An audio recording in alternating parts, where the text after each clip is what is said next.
بسم الله الرحمن الرحيم الحمد لله رب العالمين وأشهد أن لا إله إلا الله وحده لا شريك له وأشهد أن محمدا عبده ورسوله أرسله ربه رحمة للعالمين. Inshallah, tonight I'm going to be talking about how to get the best out of the month of Ramadan and how to get closer to Allah subhanahu wa ta'ala. And remember yesterday in the khutbah, what was the topic? The worst. How to ruin your Ramadan, how to waste your Ramadan. So tonight, inshallah, we're doing the opposite. Tonight I'm going to talk briefly about this particular topic, and the reason I'm going to talk briefly for two reasons. The first one, we're a little bit late, and inshallah I apologize for this, and it won't happen again. We should start on time. And the second thing, my wife told me a few minutes ago that she was having a lot of contractions, and we should head right after the lecture to the hospital to deliver the baby. So I'll keep my word. So we need to understand the meaning of fasting. So this, in my opinion, is the best definition of fasting I have come across. Fasting is defined as abstaining from food, drinks, intimate relationships with one's spouse from dawn to sunset, and other things that diminish or detract from the reward of fasting, doing it for the sake of Allah subhanahu wa ta'ala and following the example of the Prophet sallallahu alaihi wasallam. The types of fasting, and we touched on this yesterday in the khutbah, and we said that the first type of fasting, and this is what most people do, they don't eat, they don't drink, they don't have a relationship with their wife or husband from dawn to sunset. This is what 98% of the people do. A higher level of fasting, a better form of fasting, is also when your body fasts with you. So your tongue fasts, you don't lie. You don't cheat. Your eyes fast so you don't look at the haram. Your ears fast so you don't listen to the haram or what is prohibited in Islam. Your feet or your legs fast so you don't walk to the haram. And so on and so forth. So this is a better form of fasting. Number 3, the highest form of fasting in Islam is your heart fasts. So everything that you do in this month, you do purely for the sake of Allah. When you give a charity, you don't give it so people say, oh, this guy is very generous. Okay? When you come to the masjid to pray, you do it only for the sake of Allah, so people don't say, oh, this guy comes to the masjid all the time. They should fire the imam and they should hire this guy. No, you should do everything purely for the sake of Allah. Your heart is attached to Allah subhanahu wa ta'ala in this month. And as I mentioned yesterday in the khutbah, some people ruin their fast by doing the opposite of everything I mentioned. If people think that fasting is all about not eating and not drinking, then camel is a better faster than you. I'm not talking about faster in terms of the speed, no, in terms of fasting. A camel, as you probably know, can go for 3 months without food or drink. So if fasting is all about food and drink, then camels are better fasters than you. Some people, they waste their time at night playing cards, watching movies and doing stuff, and they sleep all day long. They become more or less like an owl. This is what an owl does. It wakes up all night, plays all day. No, actually it does the opposite. It plays all night, it sleeps all day. If fasting is all about eating and sleeping, then a bear is a better faster than you, right? Because it eats for 6 months and it hibernates for 6 months. And this is what many Muslims do. They eat all night, they sleep all day, like bears, right? So they basically hibernate. This is not fasting. Why do we fast? Number 1, in obedience to Allah subhanahu wa ta'ala. Some people, I remember when we were young, they were telling us in school, they were miseducating us, telling you the truth. They were telling us that the reason we are fasting is because we will get the feeling of the poor people, the homeless people. They don't eat anytime they want to. So when we fast, we have the same feeling the poor people have. So when I grew up a little bit older, I used to question this reasoning and I said, okay, if we fast only to feel how poor people feel, then why are poor people fasting in Ramadan? Right? It should be only for rich people, like Nabil Nashman and Amir and all those guys. No, this is not the reason. This is not the main reason. The main reason in Islam, if Allah subhanahu wa ta'ala says something, do this or don't do this, or the Prophet ﷺ says do this or don't do this is what we stick to. This is the reason in Islam. Anything else, any wisdom behind why you do something, why you don't, comes next. Allah subhanahu wa ta'ala is telling us in the Quran, فَمَنْ شَهِدَ مِنْكُمُ الشَّهْرَ فَلْيَصُمْ. Let those who witness the month of Ramadan, let them fast. So this is an order from Allah subhanahu wa ta'ala in the Quran. Number 2, fasting generates righteousness and piety in your heart. As Allah subhanahu wa ta'ala says in the Quran, كُتِبَ عَلَيْكُمُ الصِّيَامُ كَمَا كُتِبَ عَلَى الَّذِينَ مِنْ قَبْلِكُمْ لَعَلَّكُمْ تَتَّقُونَ. O you believe, fasting has been prescribed for you as it was prescribed for those who came before you, so that you will achieve taqwa or piety. And piety, as the Prophet ﷺ says, is in the heart. Speaking of taqwa, all the verses in Surah Al-Baqarah, in chapter 2, that talk about different acts of worship, they always conclude with the word taqwa. The main reason you pray is achieve taqwa, piety. The main reason you fast is to achieve taqwa. The main reason you make hajj and umrah is to achieve taqwa. The main reason you give charity is to achieve taqwa. For example, in chapter 177, it says that the reason you pray and you give zakat is to achieve taqwa. وَأَقَامَ الصَّلَاةَ وَآتَى الزَّكَاةَ أُولَٰئِكَ الَّذِينَ صَدَقُوا وَأُولَٰئِكَ هُمُ الْمُتَّقُونَ وَأَتِمُّوا الْحَجَّ وَالْعُمْرَةَ لِلَّهِ وَاتَّقُوا اللَّهَ الْحَجُّ أَشْهُرٌ مَعْلُومَاتٌ وَتَزَوَّدُوا فَإِنَّ خَيْرَ الزَّادِ التَّقْوَى وَاتَّقُونِ. So always in chapter 2, the verses that talk about different acts of worship, it always says that the reason you are doing these acts is taqwa, to achieve or to attain righteousness and piety. The third reason why we fast is following the example of the Prophet ﷺ. In Islam, we don't make up acts of worship. If you do something that is different from the practice of the Prophet ﷺ, you don't get any rewards. So for example, the Prophet ﷺ prayed Maghrib 3 rak'ahs. If you pray 7 rak'ahs, what do you get? 0. But you prayed more than the Prophet ﷺ, you get 0 reward. The Prophet ﷺ circled the Kaaba in Umrah and in Hajj 7 times. So if you circle it 17 times, how many rewards you get? 0. You have to stick to the exact number that the Prophet ﷺ did. And also when we Muslims fast, we are in actuality walking in the footsteps of the previous prophets.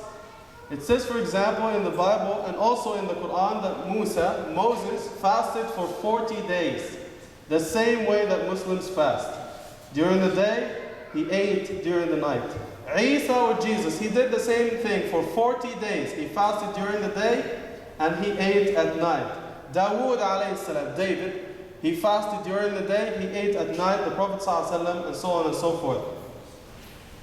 So the prophets, for example, as some people do, they didn't avoid certain foods when they fasted. Like some people, they avoid certain foods. Okay, this year I'm going to fast, I'm not going to eat cakes during the day, or I'm not going to eat fish. But they can't eat anything else. And tell you the truth, it would have been an easy fast for us if you fast for 17 hours. But again, we stick to what the Prophet ﷺ did to get the reward. Number 4, the reason we fast is to get all your sins washed away. The Prophet ﷺ says, من صام رمضان إيمانا واحتسابا غفر له ما تقدم من ذنبه.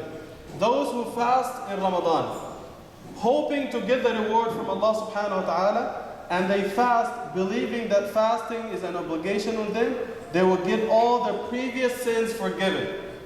And I gave the example in the khutbah. Imagine if you owe someone $200,000 and this person tells you, if you fast or if you work 30 days for me, all your past debts are forgiven. Will you ever say no? And if your boss tells you that if you work a couple of hours for me, I'm going to give you the salary for 83 years. And this is just like Laylatul Qadr. This is the analogy of Laylatul Qadr. Laylatul Qadr, this night, at the end, close to the end of Ramadan, Allah subhanahu wa ta'ala says in the Quran that the reward for worshipping in this night is better than 1,000 months of worship. That is 83 years of worship. خَيْرٌ مِّنْ أَلْفِ شَهْرٍ. So worshipping for 2 hours at the night of Laylatul Qadr is better than the whole years that Brother Abu al-Abd, for example, has lived. He is 83 years old. So praying or worshipping at the night of Al-Qadr is better than all the worship of Abu al-Abd in 83 years. This is what Allah subhanahu wa ta'ala says in the Quran. And some people say, no, thank you. Hoping to be protected from the punishment for not fasting. The Prophet ﷺ says in an authentic hadith that if someone does not fast, he or she does not fast for no legitimate reason. We know that in Islam, some people don't have to fast because they are traveling or they are sick or a lady is pregnant or she is delivering a baby. They don't have to fast. But if someone is as tall as a wall and as healthy as a horse and they don't fast, the Prophet ﷺ is telling us, even if they fast the whole year to make up for this day, it will not be accepted of them, because there was no excuse. However, this is just a warning from the Prophet ﷺ. Otherwise, if someone broke the fast for no reason, then they repented and they came back to Allah subhanahu wa ta'ala and they mend their ways, then Allah subhanahu wa ta'ala will forgive them. As Allah says in Surah Al-Zumar, قُلْ يَا عِبَادِيَ الَّذِينَ أَسْرَفُوا عَلَىٰ أَنفُسِهِمْ لَا تَقْنَطُوا مِنْ رَحْمَةِ اللَّهِ إِنَّ اللَّهَ يَغْفِرُ الذُّنُوبَ جَمِيعًا إِنَّهُ هُوَ الْغَفُورُ الرَّحِيمُ. Say, O my servants, who have exceeded the limits in disobeying Allah, don't lose hope in the mercy of Allah subhanahu wa ta'ala. He forgives all sins. Indeed, He is the most forgiving, most merciful. So what makes Ramadan very special? We're going to have fun in a minute, inshallah, so don't fall asleep. Number one, what makes it easy is, number one, the shaitan is chained in this month. As we're told in the hadith of the Prophet ﷺ, that the devil, the shaitan, is chained in this month. Some of the scholars say that the words of the Prophet ﷺ are taken literally in this hadith, but some scholars like Imam Al-Qurtubi, for example, they said no. It's a figure of speech. The Prophet ﷺ is talking metaphorically, which means, as Al-Qurtubi, for example, says, that each and every one of us can tie or release his or her shaitan. Because technically, if the shayateen or the devils are chained in Ramadan, how come that some people kill and steal and lie and do all the haram, right? If the shayateen are chained, how come that all this evil is done during Ramadan, right? A lot of crimes are committed in Ramadan. So it is you who chains or releases your shaitan. So if you fast the right way, then your shaitan is detained in prison, like this guy. But if you don't fast the right way, your shaitan is all over the place. So it is up to you.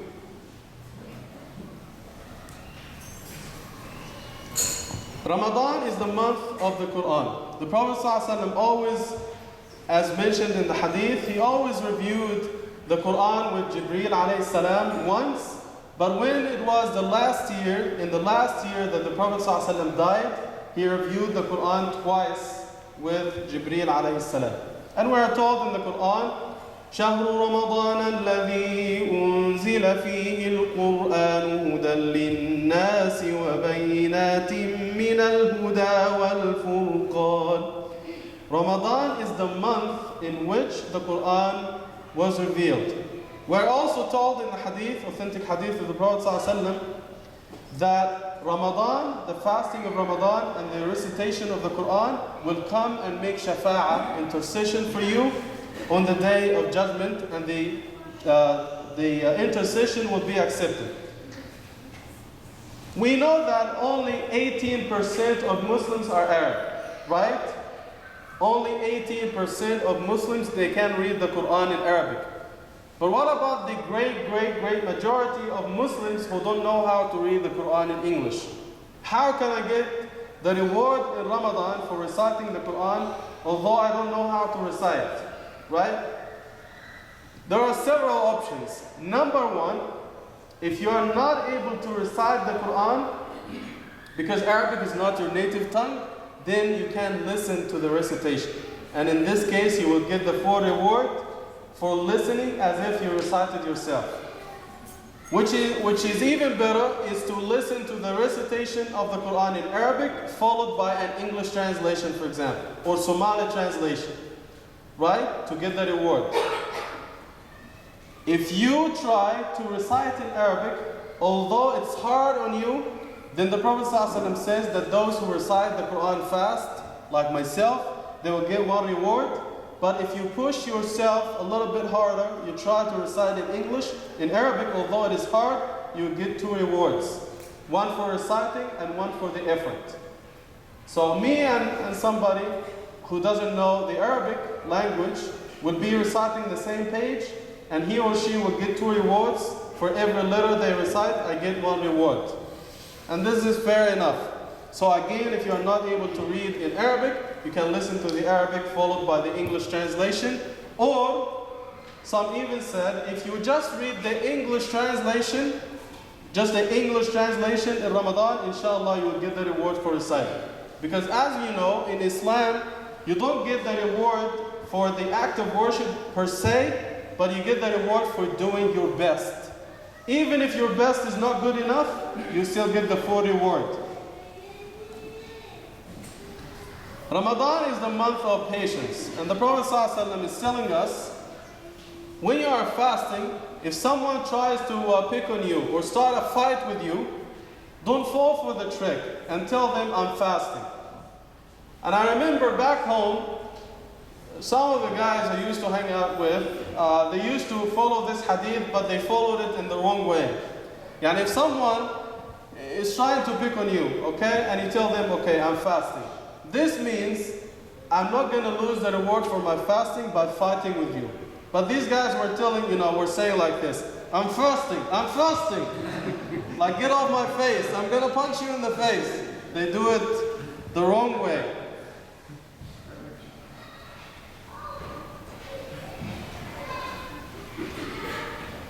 We are in a continuous fight with our lower desires and self and desires all year long. But in Ramadan, and this is what makes Ramadan very special, now you are in control of your desires, okay? At Fajr, when the adhan is made, Allahu Akbar, you stop eating and drinking. Again, when the adhan is made for Maghrib, Allahu Akbar, on. Then Fajr, off, on and off, on and off. So now you are in control of your body, you are in control of your desires.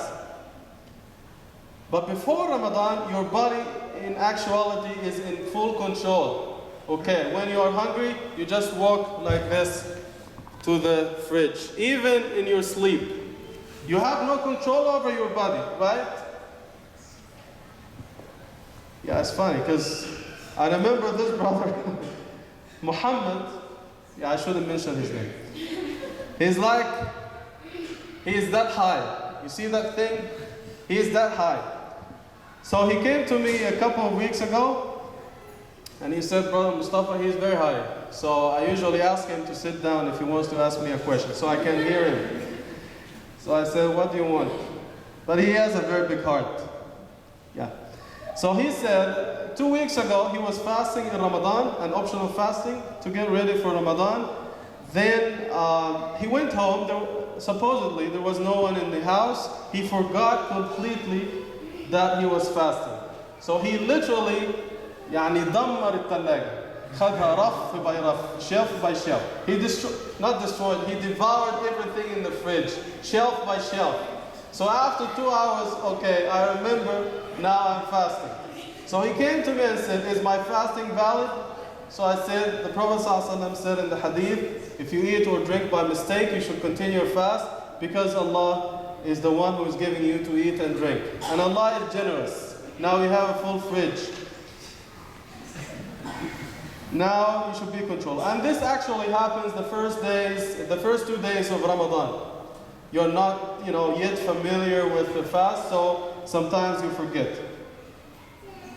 Ramadan is the month of generosity. We are recommended to give in charity in the month of Ramadan. We are also recommended to feed poor people in the month of Ramadan, to give them food and to give them money. It says in the authentic hadith in Bukhari and Muslim that the Prophet ﷺ was very generous all year long, but he was exceptionally generous in the month of Ramadan. I remember reading one time in a hadith that the Prophet ﷺ got a gift, a coat, abaya, and he went to the masjid to pray in this abaya. He didn't have fancy clothes, and that was probably the best piece of clothes he got. A lady made it specially for him. So he went to the masjid to pray. So one Sahabi saw it, and he said, "Oh Prophet of Allah, that's a very nice coat.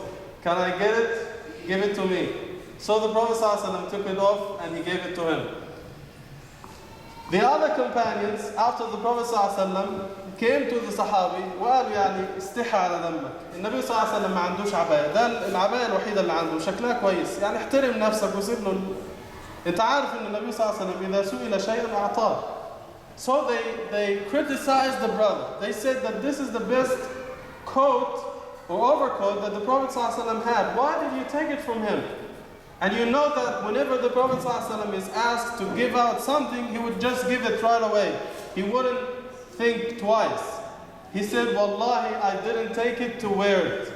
I took it, so when I die, I will ask my family to shroud me in this coat, so it will be with me in the grave. So Allah subhanahu wa ta'ala will give me Jannah by the barakah of the coat of the Prophet ﷺ, because it touched his body.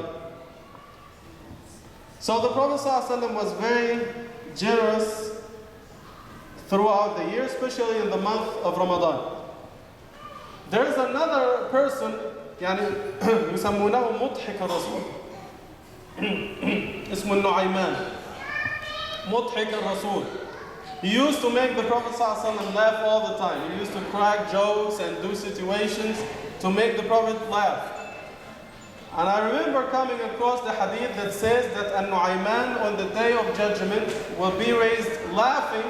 The Prophet ﷺ said that this guy will be laughing on the day of judgment because he used to make me laugh all the time. And I think this is something good. So he used to, according to authentic hadith, this person An-Nu'ayman, whenever he saw a peddler selling stuff on the street, he would go to the guy, the peddler, and buy stuff from him, food. He would take it to the Prophet ﷺ and say, hey, this is a gift. And he would give to the Sahaba and all of them would eat. Then the guy would come running, the peddler, asking for his money. So the Nu'ayman would tell the Prophet ﷺ, okay, pay him, you ate. But the Prophet ﷺ would say, but you told me it was a gift. He said, yes, I said it's a gift, but I never said I paid for it. It's a gift, but you paid for it. Because he knew that the Prophet ﷺ would pay. In other hadith, we are told that some people would come to the Prophet ﷺ and beg him for money, and he didn't have nothing in his pockets. He would borrow money from Sahaba to give to the person, and he would pay them back later, although he didn't have nothing in his pockets. So he was, sallallahu alayhi wasallam, generous. Ramadan is the month of infinite rewards. We are told in the hadith that every good deed that you do, like salah, reciting Quran, giving zakah, you will get 10 rewards for every good deed up to 700. But according to this hadith, the Prophet ﷺ is telling us, except for fasting, Allah has never given us a specific reward for fasting because the reward is left completely to Allah subhanahu wa ta'ala.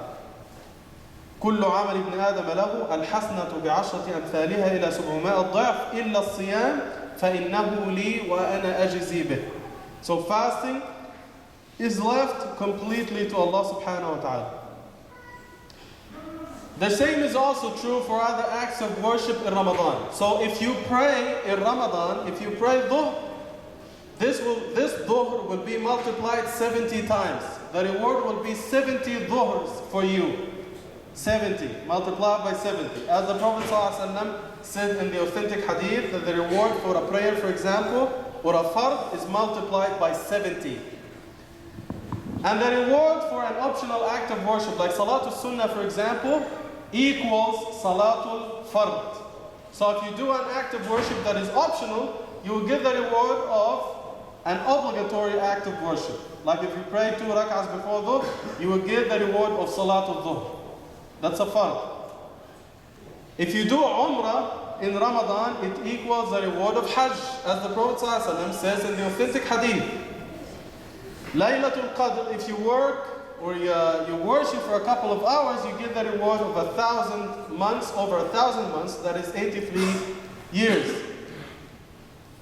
Another special reward on the Day of Judgment is the VIP treatment on the Day of Judgment. We're told in the hadith of the Prophet ﷺ, narrated by Sahl al-Sa'idi, and it is in Sahih al-Bukhari. إن في الجنة بابا يقال له الريان يدخل منه الصائمون ولا يدخل منه غيرهم فإذا دخلوا أغلق عليهم فلم يدخل منه أحد سواهم. So the Prophet ﷺ is telling us in this authentic hadith that there is a special door for the people who used to fast in this life. Let's call them the fasters, the sawmers. This door is exclusively for them. قاعة كبار الزوار في الجنة. مفيش حد تاني بيخش منها سواهم. It is just like in airports, they have a VIP gate. Not everyone can go. If I go there with my bag, they will just kick me out. Okay? This is only for ministers and presidents and all that stuff. The same is also true for the people who fast in this life the right way. The right way, okay? So there is this special gate for them to go to Jannah through this particular door. So when all of them go through the door, when the last one of them has gone through this door, it will be closed and everyone else will be told to go to another door. This is only for the people who fast. But what about the people who بيحششوا طول الليل صحيح وبيناموا طول النهار زي الدبة? Do you think they'll go through this door? ها؟ هيدخلوا من باب الريان؟ لا طبعا. سمعت عن باب الحارة المسلسل السوري؟ هيخشوا من الدور ده باب الزواحف. So this door is not for them. Ramadan is the month of mercy. Allah subhanahu wa ta'ala will shower His mercy on those who fast in this month. Ramadan is the month of i'tikaf. We know that you can make i'tikaf all year long. And when it comes to i'tikaf, I had two pieces of news. There's bad news and good news, okay? The bad news is you are not allowed to make i'tikaf in the house. Some sisters think I can make i'tikaf in the house, but this is not true. I'tikaf should only be made in the masjid. And i'tikaf can be made all year long, in and out throughout the year, but it is better to make i'tikaf in Ramadan, and it's even much better. The finest type of i'tikaf or retreat or seclusion in the masjid is the i'tikaf made in the last 10 nights of Ramadan, as the Prophet ﷺ did. The good news is, you can make i'tikaf in the masjid anytime. If you come to Salat al-Dhuhr, for example, and this is the opinion of the majority of the scholars, يعني جمهور الفقهاء, that i'tikaf has no minimum time. Which means, if you come to the masjid for Dhuhr prayer, for 10-15 minutes, you can have the intention of i'tikaf. Because the Prophet ﷺ never specified a time for i'tikaf. When you come to Salatul Isha, to pray Isha and Taraweeh, you can have three intentions. That you pray Isha in Jama'ah, and you will get the reward of standing half of the night in Salah, as the Prophet ﷺ said in the Hadith. And when you come back for Fajr, you will get the reward for standing the whole night in Qiyam, in prayer. Then you will get the reward for Salatul Taraweeh, and if you have the intention for i'tikaf during the time of Isha and Taraweeh, you will get the reward of i'tikaf. The Maliki school, they say that the minimum time for i'tikaf is 1 day, 1 night, but there's no proof for this opinion. The Prophet ﷺ never specified, so anytime you come to the masjid, brothers and sisters, when you go through the door, make the intention of i'tikaf. And you will get the reward of salah, prayers, and i'tikaf.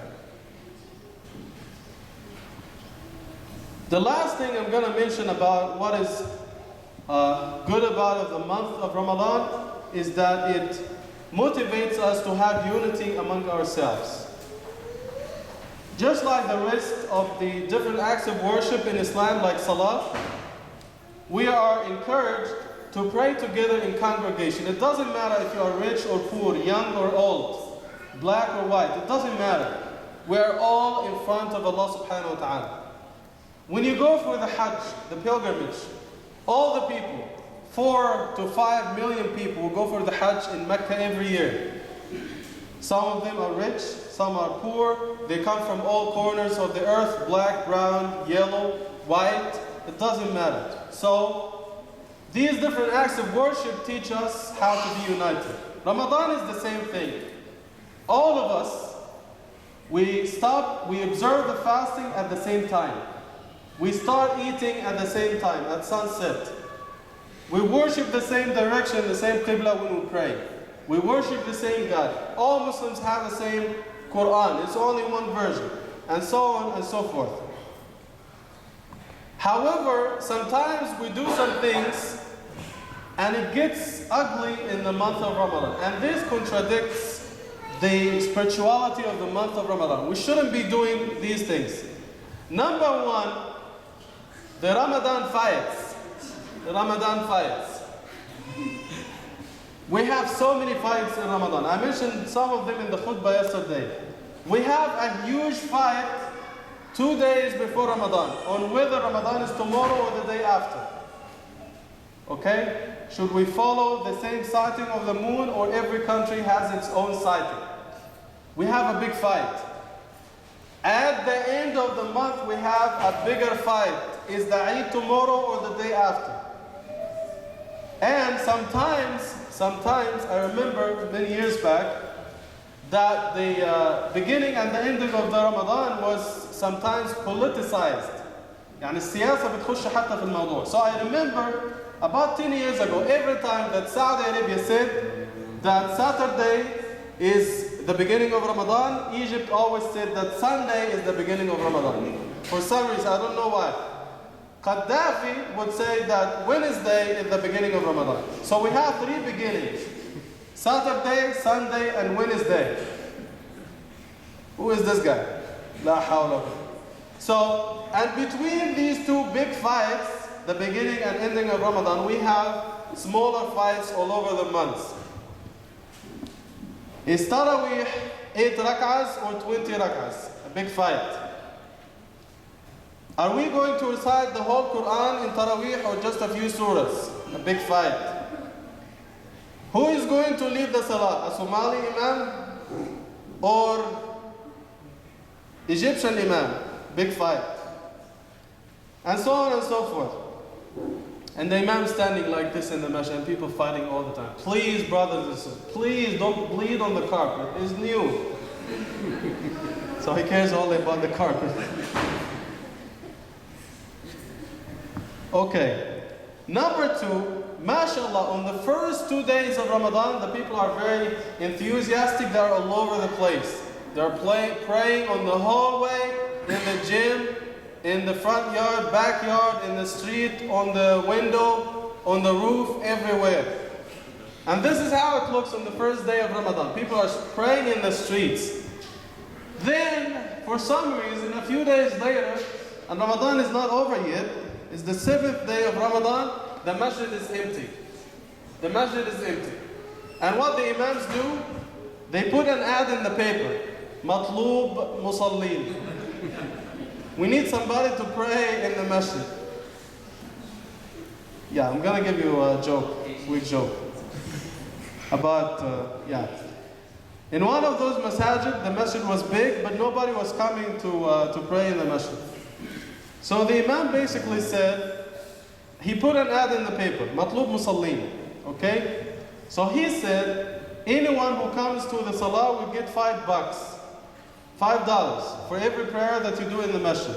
So if you pray 5 times a day, you will get $25, and this is good, right?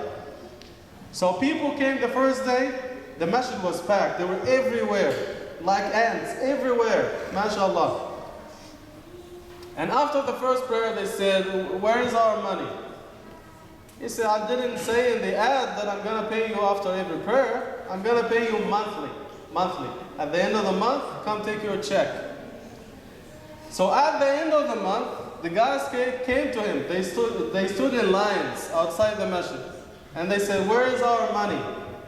He said, brothers, it breaks my heart, but I got to tell you that you have to pray for Allah to get the reward. If you pray for money, there's no reward from Allah. They said, we don't care, we need the money. Save the lecturing, okay? We don't need lecturing. He said, the bad news is I don't have no money. I'm broke. I was just motivating you to come to the salah. They said, we knew that you, Imam, are a liar. You are a liar, okay? And therefore, because we know that you are a liar, we always came to the salah with no wudu. Because we know that you will lie to us. You are a liar. Okay. As I said, some people think that Ramadan is all about food and drink. And subhanAllah, the sisters, they're not helping us in Ramadan. They make excellent food. They save the best for the best. Okay? So they make food all month long. Right after Fajr, they stand in the kitchen cooking all those different types of foods.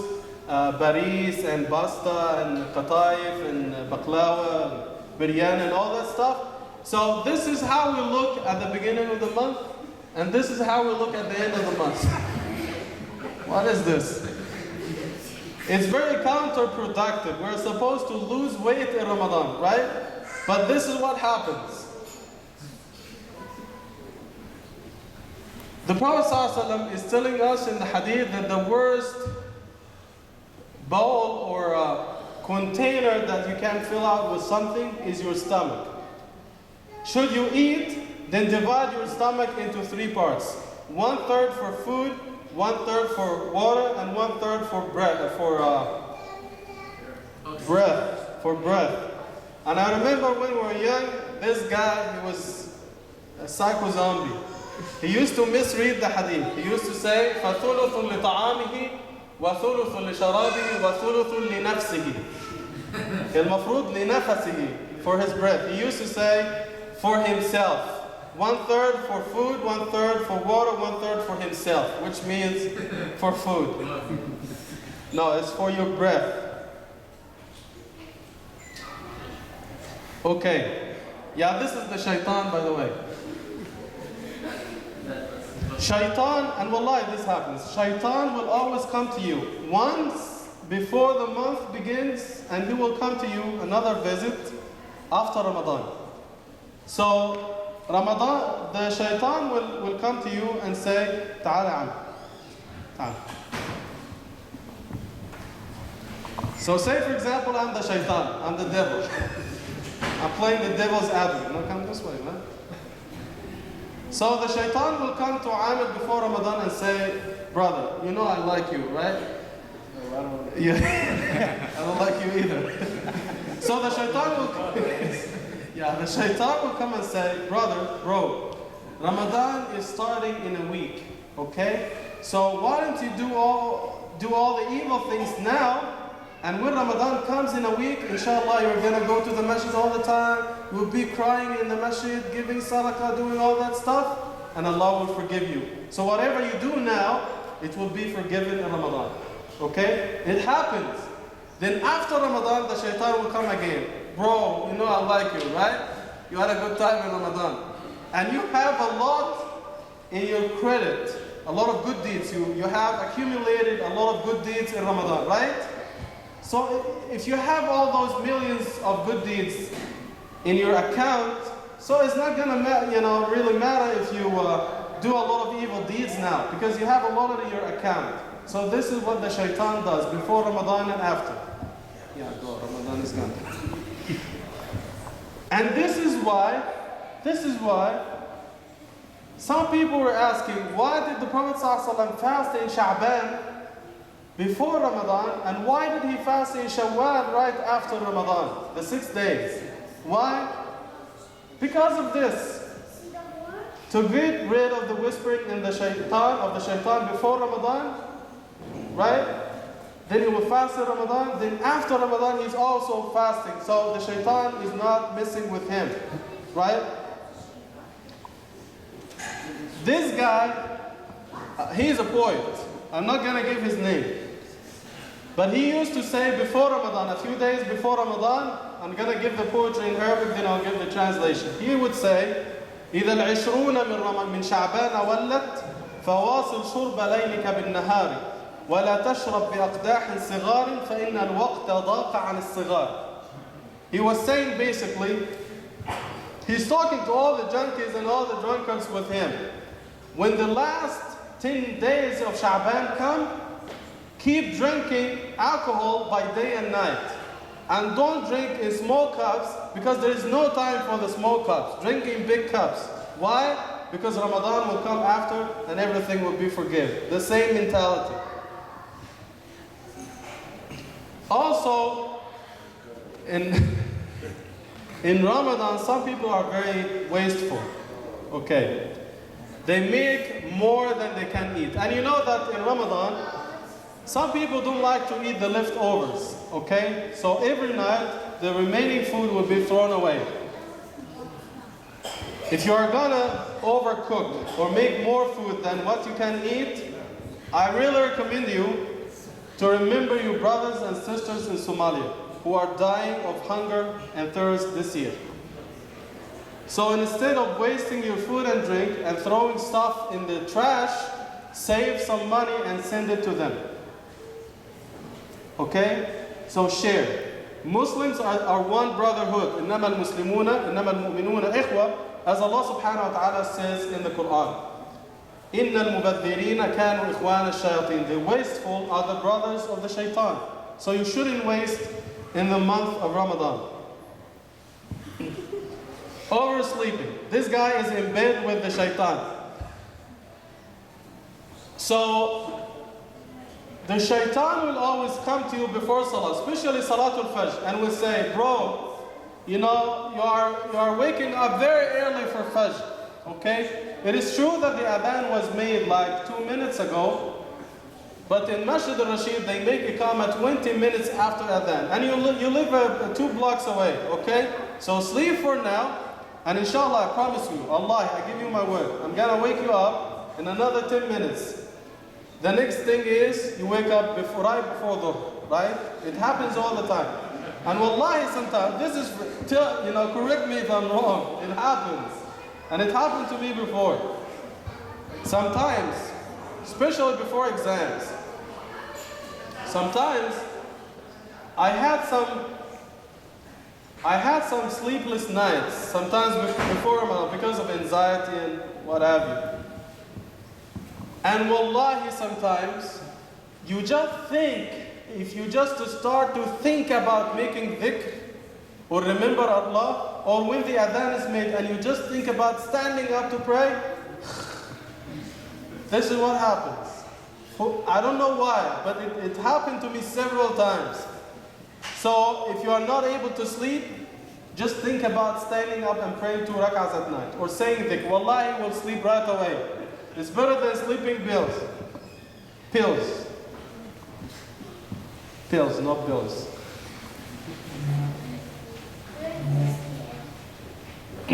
Laziness. Now this guy looks like Hitler. Yeah, actually, he didn't have a mustache. I put a mustache for him. So, in Ramadan, people get very lazy. And the reason is, they have been eating all night long. They are wasting their time, staying up all night, doing trivialities. So, they sleep. They become so lazy. Also, as soon as the adhan is made for Maghrib, people start eating and they stuff their stomachs with food, and they are not able even to stand up in Salah. They fall asleep, right? And when they come to the Taraweeh, they snore behind the Imam. And I hear the people behind me in the Salah snoring all the time. And you see people not praying, they are sitting against the wall and they are falling asleep because they have a big, they filled their stomach with a lot of food. They can't basically breathe. You know that بعض الغزوات, some of the battles of the Prophet ﷺ in Badr and the conquest of Mecca, they were made when in Ramadan the Muslims were fasting, right? So there is no reason for you not to be active in Ramadan. Lack of knowledge, and this is very funny. How can you worship Allah subhanahu wa ta'ala and get close to Him if you don't have the proper knowledge? And I'm not telling you to be a scholar or get a PhD degree on how to fast. No, just know the basics. Just know the basics. Wallah, if you give 5 minutes every month to learning about Islam and the basics of Islam, you will have a lot of knowledge. I'll give you a few examples. For example, about 2 years ago, there was this new Muslim sister in South Carolina, in the US. And she had been Muslim for 1 whole year. And one day she came to me and she said, I read somewhere in a book, or someone told her, that as soon as you wake up, of course, you sleep at night in Ramadan, when you wake up, you will take the suhoor, a pre-dawn meal, and then you pray Fajr, then you continue the fast. And she said she always woke up at 8 in the morning, like 2-3 hours after sunrise, and she ate, and she prayed Fajr, and she started fasting. She thought that you get this meal as soon as you wake up in the morning, regardless of what time you wake up. If you wake up at 11 in the morning, this is when you eat the suhoor, then you continue the fast. So she fasted for 30 days this way. Does she get the reward for her fasting? The answer is yes. In Islam, if you do something by mistake or out of ignorance, inshallah, as the Prophet ﷺ says in the hadith, you will be forgiven. رُفِعَ عَنْ أُمَّتِي الْخَطَأُ وَالنِّسْيَانِ. Another example, some people, and I've heard this in many situations, some people, they think, if you eat or drink by mistake in Ramadan, your fast is not valid, then you should make up the day after Ramadan. But this is not true. The Prophet ﷺ, as we mentioned earlier, says in the hadith, if someone eats or drinks by mistake in Ramadan, they should continue and the fast is valid. Because it is Allah who gave them to eat and drink. There was an idiot, an idiot. This guy was not practicing, then he started to practice, and he used to make this dua. And I think I heard the story or I read it somewhere. So this person, when he started to practice, كان غير ملتزم وبعدين التزم. So he used to say in his dua after he became multazim, like he started to practice, Oh Allah, forgive all my past sins, those of which you know and those of which you don't know. What is this guy? يعني اغفر لي من ذنوبي ما علمت منها وما لم تعلم. He thought that Allah only knew the sins that he committed openly or during the day. And Allah didn't know the sins that he committed at night or in secrecy. Another example, kissing the green stone. All of us know about the black stone, right? So, one day, about 10 years ago, we were in Saudi Arabia doing the live translation, the subtitling for the Taraweeh prayers from Mecca. and we made Umrah. We're making Umrah. So if you have been there before, you know that people circle the Kaaba, and usually in the place where they have the black stone, you see a lot of crowd, a big crowd. So you can't go there very easily to touch it or kiss it, okay? So we were circling the Kaaba, and all of a sudden I didn't find my friend with me, okay? And I went there to the crowded place to look for him. Maybe he went to kiss the black stone. He was not there, okay?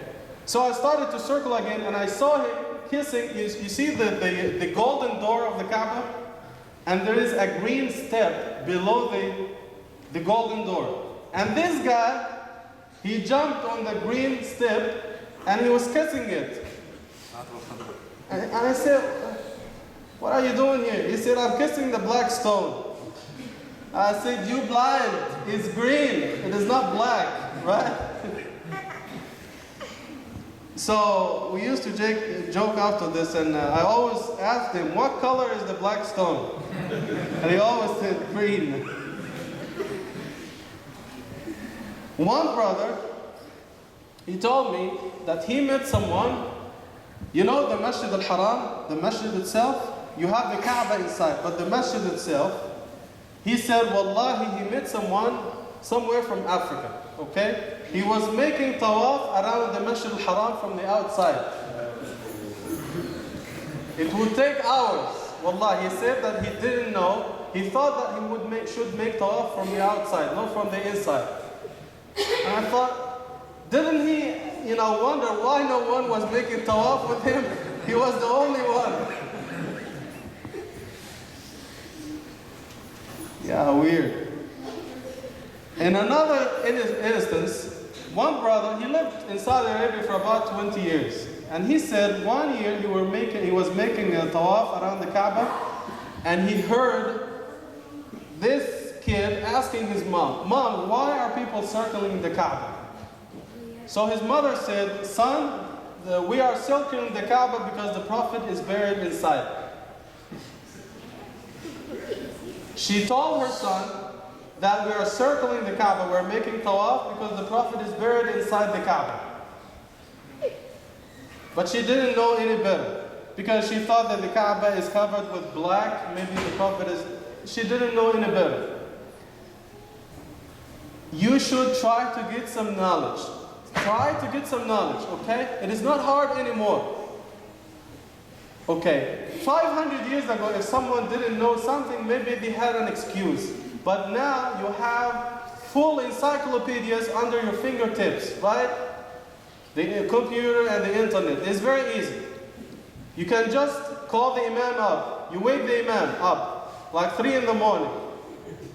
Do the shayateen, do they lay eggs or they give birth? Okay? Are they any gay shayateen? Yeah, it's a valid question, right? And these are some of the questions I get.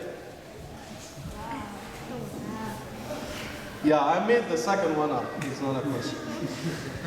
So there's no excuse. If you don't have access to the internet, you have books. If you can't read, ask the Imam. Ask someone who has knowledge. Okay? في بعض الناس وأحد الإخوة سأل كان يظن إنه بعد الجماع مع زوجته يغتسل فقط إذا أنزل. فإذا لم يحصل إنزال كان يظن إنه لا غسل عليه. تخيل صلى كام سنة with this in mind. He didn't know. طيب. Of course, the things that we start to do in Ramadan, like fasting and the charity and reading Quran and Salah and all that stuff, what is the problem if you keep doing the same thing after Ramadan? You don't have to go full blast after Ramadan, but you still can do some things after Ramadan. What is wrong if you fast like every 3 months, you fast a Monday or a Thursday like the Prophet ﷺ? What is wrong after Ramadan, like if you give $10 in charity? What is wrong if you pray an extra rak'ah or a couple of rak'ahs at night? You should keep up the good work that you started in Ramadan, because the God of Ramadan is the God of all months. All of us, we should fire shaitan from our lives. If you fire shaitan, he will be looking for a job somewhere else. He will leave you alone. But the problem is, we hire the shaitan. Actually, we hire shayateen to work for us. They work for us 24/7. They work for us weekends. They work for us holidays, overtime. We are the ones that hire the shayateen. And at the end of the day, as the Prophet ﷺ says in the hadith, that Allah says, يا عبادي إنما هي أعمالكم أحصيها عليكم فمن وجد خيرا يعني في صحائف أعماله يوم القيامة فليحمد الله ومن وجد غير ذلك فلا يلومن إلا نفسه. The Prophet ﷺ says in the authentic hadith that Allah says, O my servants, on the day of judgment, what you will see in your records of deeds is nothing except the things that you do in this life. The angels or Allah subhanahu wa ta'ala, they are not going to add something that you didn't do. And if you do a good deed, they are not going to throw it out. So everything that you do, you will find it there precisely. So Allah subhanahu wa ta'ala is saying, if you find good in your deeds, in the records of deeds, then thank Allah for making it easy for you. But if you find otherwise, if it is full of evil deeds, then the only one to blame is who? You, yourself. Don't blame anyone else.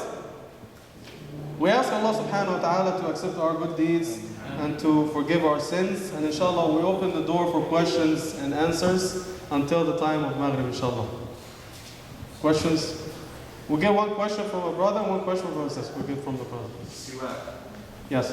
Is it the fast of Ramadan? No, siwak does not invalidate the fast. If you brush your teeth with the siwak, the toothstick, or even with the toothbrush, it doesn't invalidate the fast. As long as nothing goes to your throat, the fast is valid. However, the Prophet ﷺ is telling us in the hadith, لَخَلُوفُ فَمِ الصَّائِمِ أَطْيَبُ عِنْدَ اللَّهِ مِنْ رِيحِ الْمِسْكِ. The smelling of your mouth in Ramadan is better in the sight of Allah than musk. However, if it gets so ugly, if it works like a deterrent, the people are running away from you because you smell like a dragon, yeah, you should brush your teeth. It's okay. Yes, sister. Yeah, some of the girls when you were talking about i'tikaf, lots of girls don't understand what that means. Would you be able to explain a little bit, please? Yes, i'tikaf is in English translated to retreat or seclusion. You come to the masjid for the sole reason of praying and remembering Allah subhanahu wa ta'ala. Dedicating some time to worship in the masjid. This is i'tikaf. Okay? So you sit in the masjid, you do everything that is permissible or that is an act of worship. Permissible like studying. For example, if you have exams after Ramadan, you sit in the masjid with the intention of i'tikaf and you study. You still get the rewards for i'tikaf. As long as you are not doing anything haram. Because there is no point if you sit in the masjid to backbite someone. He has a big mouth. He has a big nose. Wallah, if you think about yourself and all the problems you have, then you will have no time to think about other people. So you spend your time in the masjid to read the Quran, you pray, you remember Allah. This is i'tikaf. Yes, bro. Breaking fast with smoke. Smoking in Ramadan? During the day or night? Break the fast. With the smoke. La hawla. Yeah, it's a very good question. Okay. During the day, smoking invalidates the fast. I'm getting to your point, but some people think that smoking is not food or drink, so it shouldn't invalidate the fast. We tell them, if Allah tells you in the Quran not to eat and not to drink, which is halal or permissible outside Ramadan, what about doing something in Ramadan that is haram all year long? Come on, guys. And I'm not talking about weed or marijuana or dope or all that stuff, okay? Got joints on you? No? Type. However, smoking at night is not the best thing to do. And you should take Ramadan as a way of trying to turn a new page with Allah subhanahu wa ta'ala. Try to quit in the month of Ramadan. Smoking is haram because it destroys your health, it destroys your money. So if you see me, for example, lighting $100, setting it on fire, you'll call me nuts, psycho, zombie, right? So what if I'm setting the $100 on fire and I'm using it to set my clothes on fire?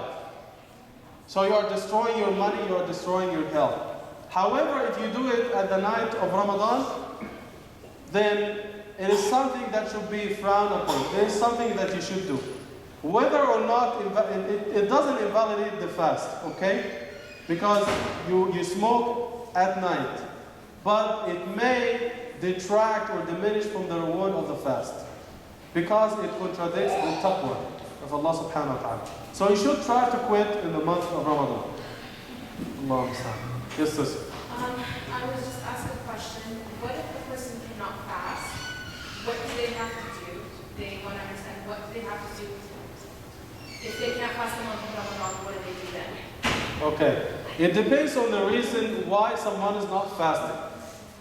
For example, if a lady is having a monthly period, or she just gave birth to a baby, then she should fast, she should eat and drink in Ramadan, she should break the fast, and she should make up the days after Ramadan.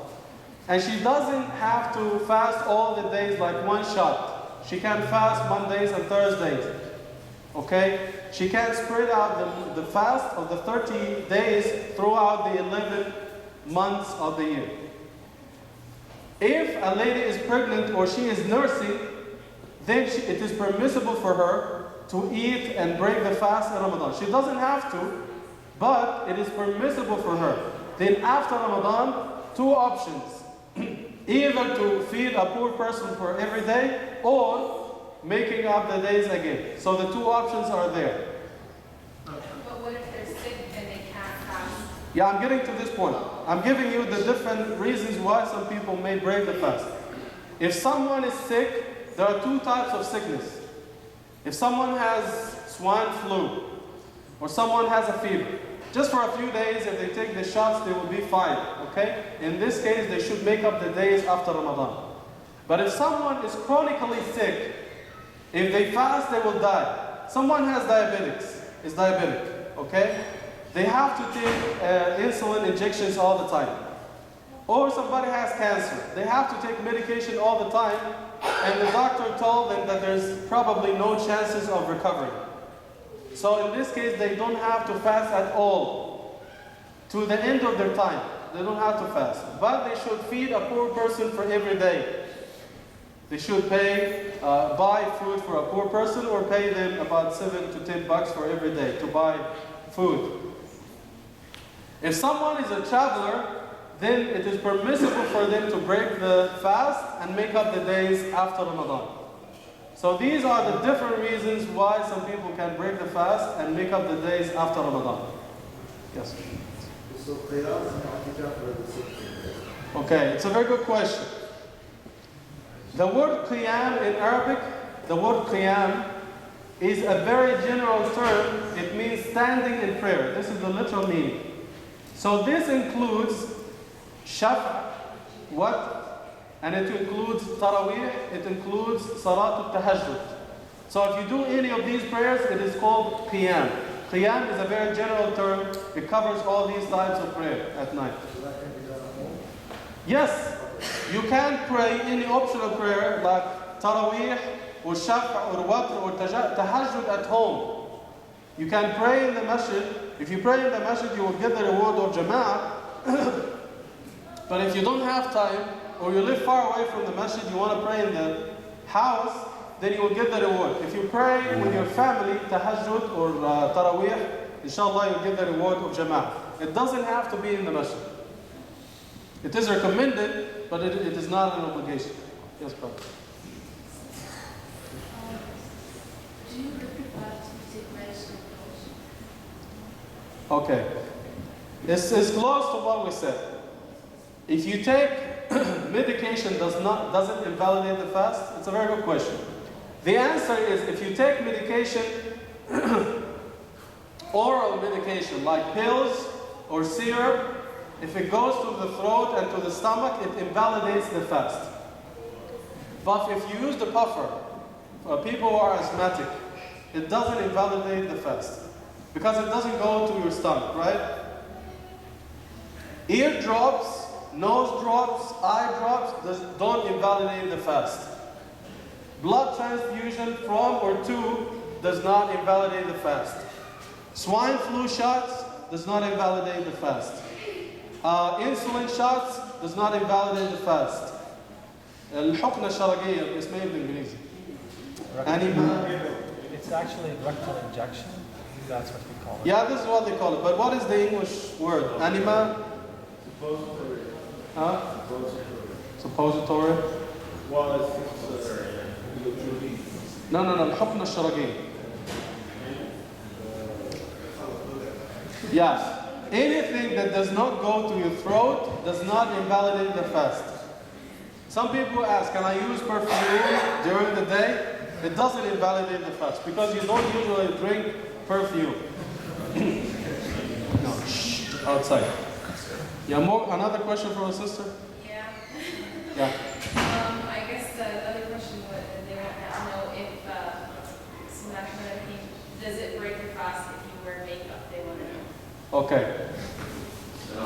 Salam. Wearing makeup in Ramadan does not invalidate the fast because again, makeup is not food or drink. It's outside. Only the things that go inside your stomach invalidate the fast. However, doing something that is disliked, like makeup in public, will invalidate the fast. Okay? Plus, some makeup that people use, like nail polish, it prevents water from reaching your skin when you make wudu. And therefore, it makes your wudu and salah unacceptable. So you have to remove it. You have to remove it before you make wudu. And some, what do they call it? Cream asas based cream or cream. Some of it is oil based and it prevents water from reaching your skin. So you have to clean it before you make wudu. However, henna allows water to reach your skin. So henna is okay. If you have henna on your hands or feet, it's okay to make wudu over because it's okay. The water actually reaches the skin. Yes. Yes, bro. This fasting for Ramadan, it's only for us people or about our pets. Our pet can be fasted too, or just for us. Yeah, I didn't get that. I'm talking about the fasting the month of Ramadan. Did my pet can be fasted too? Like I have at home. I say, cat. I say, because I'm fasting the month of Ramadan, eating my cat will not. No. This fasting is only for humans, okay? And not for every human. Not every human has to fast. Children, they don't have to fast, but we train them, okay? Elderly, and the traveler, and the sick, and the pregnant, they don't have to fast, okay? Only healthy people are settling down, they fast. But as for animals, they don't have to fast, okay? No, when you are fasting, you should make your dog and cat happy. Give them food.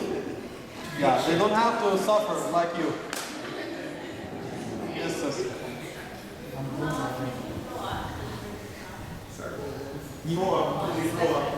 Does it break your fast? Throw up? Okay. If someone throws up unintentionally, anything that happens unintentionally during Ramadan does not invalidate the fast. Anything. Eating or drinking by mistake does not invalidate the fast. If someone has a wet dream in Ramadan, it doesn't invalidate the fast. Throwing up unintentionally does not invalidate the fast. And there is no disagreement whatsoever among scholars on this. It's a unanimous, يعني إجماع بين الفقهاء, because it's in an authentic hadith. And the Prophet ﷺ says, if someone throws up intentionally, like they stick their finger in their stomach and their throat and they throw up, it invalidates the fast. They have to make up the day after Ramadan. But if it happens unintentionally, then the fast is valid. Why would anyone throw up? And I came to learn, yesterday I was giving a talk to the sisters, and couple of sisters, they said there are some reasons why someone would stick his finger in his throat to throw up. Some people do it for psychological reasons, because of anxiety. It's a psychological problem, basically. And one of the sisters mentioned the name of Princess Diana. She had this problem. She always did it. It's a medical problem. And the other reason is, Eating soda. some people think when they have a stomach ache, that the easiest way to relieve the stomach ache is to throw up. And this is how people did it in the village. If they can't relieve the stomach ache, they throw up. They do it to throw up so they will be relieved. Yeah, sometimes it works, but it will invalidate your fast.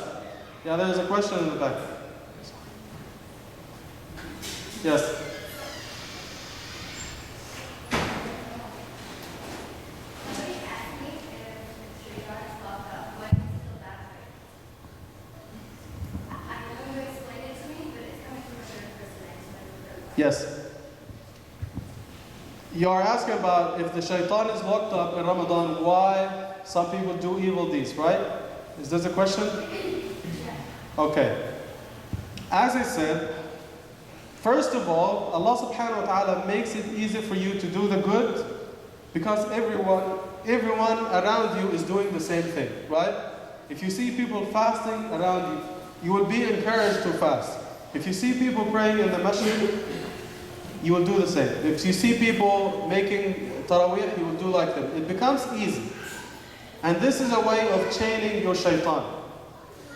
And the other reason that we mentioned, according to Imam Al-Qurtubi, he asked the exact same question. If the shayateen, the devils are chained in Ramadan, how come that crimes are committed in Ramadan? Like people steal, they lie, they kill, and so on and so forth. And the answer is the meaning, the Prophet ﷺ was talking metaphorically. And the Prophet ﷺ meant that it is you who chain your shaitan or you set it free. If you fast the right way, this is chaining of the shaitan. But if you follow your desires and you fast like you spend the whole day sleeping and you do evil things at night, then you are setting your shaitan free. Your shaitan will be all over the place. So you basically have the key in your hand. So it's up to you to lock it up or you set it free. So it is you who sets it free or releases it. Yes. How about إن الناس لأمارة بالسوء? So نفس الإنسان من أمارة بالسوء. هذا صحيح. The lower self, as mentioned in the shaitan, in the Quran, will always motivate you to do evil.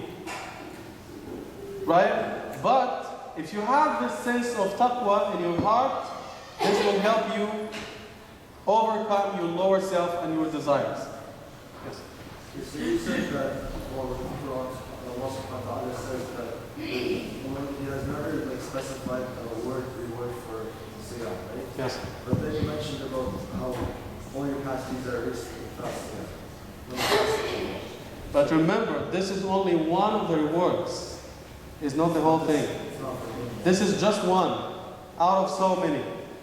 But again, as I said, you are in a constant struggle against your lower desires. When you give in charity, the shaitan will always tell you, man, you'll go broke. Are you crazy? You're giving out your money. Your kids will be homeless. You'll not be able to pay your bills. But if you go ahead and pay in charity and give zakat, this is called jihad in Islam. If you wake up at Fajr to pray and it is very cold in the outside in the winter, or you didn't get enough sleep at night in the summer, this is called jihad. Jihad against your lower desires, according to the definition of jihad, according to the Sahaba of the Prophet ﷺ. So if you stop doing something evil, or if you motivate yourself to do something good, this is called jihad in Islam. So I think it's almost time for Maghrib. Yes. One last question. Just wanted to know, like if you bleed a little bit, like a drop or something like that, is that Okay, bleeding does not invalidate the fast. And we said that blood transfusion, does not invalidate the fast. Bleeding, even some of the scholars say, bleeding does not invalidate the prayer itself. It doesn't invalidate the wudu. Because some of the companions of the Prophet ﷺ, they were bleeding and they continued the salah. And Umar ibn Khattab, radiallahu anhu, if you know the story, before his death he was bleeding and he continued the salah. So bleeding does not invalidate the fasting, it does not invalidate the wudu. Of course, when it comes to the wudu, there is a difference of opinion, but the action of the Sahaba confirms that it doesn't invalidate the wudu. And this is the chosen opinion. So we ask Allah subhanahu wa ta'ala to give us beneficent knowledge and to give us the power and the strength to fast in the month of Ramadan and to accept all our good deeds, the fasting, the charity, the taraweeh, according to the best of our intentions. Wa sallallahu ala sayyidina Muhammad wa ala alihi wa sahbihi ajma'in. Wassalamu alaikum wa rahmatullahi wa barakatuh.